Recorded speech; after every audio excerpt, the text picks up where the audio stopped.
Shalom Aleichem Rabotai, nous nous trouvons actuellement dans les parachiotes qui parlent de Yosef, de la Meloucha de Yosef, de sa royauté et de la manière dont il a pris le pouvoir en Égypte. Comment Yosef Hatzadik, ce jeune enfant de 17 ans qui s'est retrouvé en tant que serviteur et jeté au cachot en Égypte, a-t-il atteint un niveau social tellement élevé? Il est devenu tout simplement le vice-roi d'Égypte. La question de savoir comment a-t-il atteint un si haut niveau?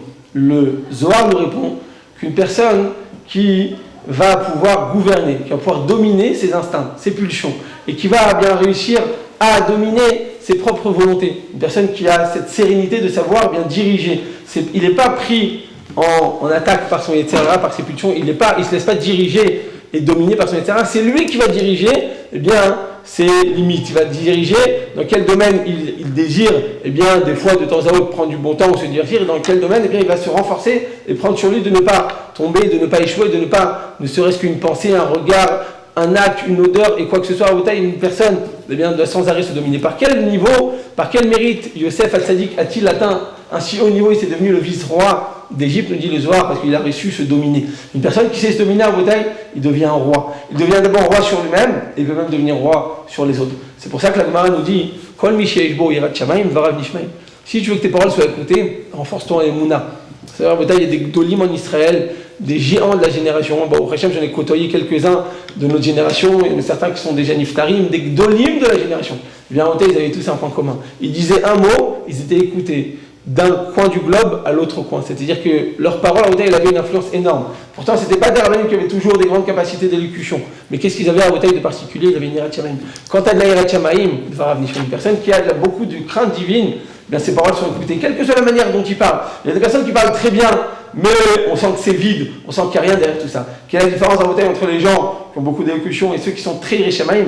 C'est tout simplement, ces paroles seront écoutées, elles vont être écoutées, elles vont avoir un impact. C'est pas juste des belles paroles et puis après rien ne va rester. Tandis que l'autre, il a dit des très belles paroles, mais finalement il a parlé pour rien dire. Rabotai, par quel mérite Yosef est-il devenu le roi d'Égypte? Nous dit Chazal, tu sais pourquoi? Parce qu'il a réussi à se dominer, il a réussi à se renforcer contre son Yetzirah, il a réussi à écarter les pulsions de ce monti. Rabotai, comprenons qu'une personne qui arrive à vivre en se dominant, comme dit David Amelech, En shalom ba'at samai mitpene chatati. Il n'y a pas de paix dans mes entrailles à cause de mes fautes. Une personne qui a des fautes, qui a des avérotes, qui se laisse aller par ses pulsions, qui ne se contrôle pas, qui ne se domine pas, qu'est-ce qui se passe? Il est tiraillé dans ses entrailles. Et des fois, il ne se sent pas bien, des fois, il a des sauts d'humeur, des fois, il sent qu'il y a des choses qui lui manquent dans sa vie. Pourquoi? Parce qu'il a goûté au péché. Alors à ce moment-là, toute son influence et toute sa vie, elle va être influencée tout simplement par ces événements de sa vie. C'est eux qui vont le diriger, c'est pas lui qui va diriger ses pulsions, et c'est pas lui qui va se dominer. Cette personne, elle vit finalement un véritable guéhinam. Dans ce monde-ci, cette personne vit déjà dans un enfer. Et donc, Rabotai, nous dit David Amelech, En shalom ba'at samai mipnei chatati. Il n'y a pas de paix dans mes entrailles à cause de mes fautes. J'ai fait trop d'erreurs dans ma vie.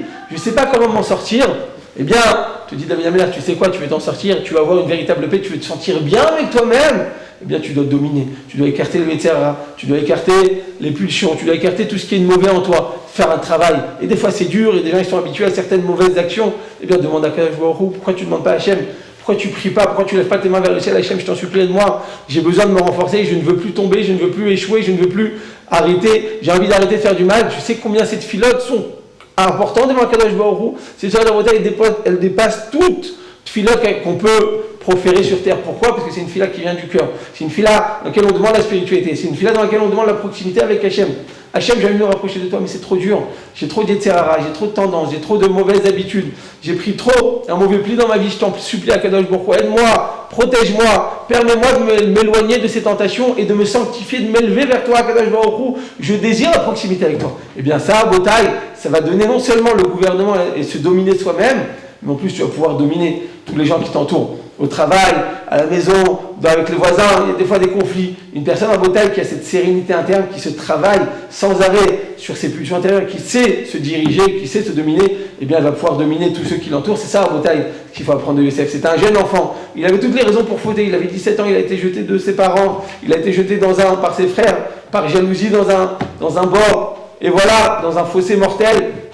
Il va être pris, il va être jeté, il va être vendu et il va se retrouver en Égypte. Donc il avait toutes les raisons pour déprimer, pour dire j'en peux plus, allez, il faut que je me lâche, il faut que je cherche des plaisirs, il faut que je comble ce manque affectif par d'autres plaisirs charnels, par d'autres chaleurs, eh bien, Rabotai, il a réussi au contraire à se renforcer. Tous les jours, la femme, elle venait pour le faire fauter, il a réussi à tenir.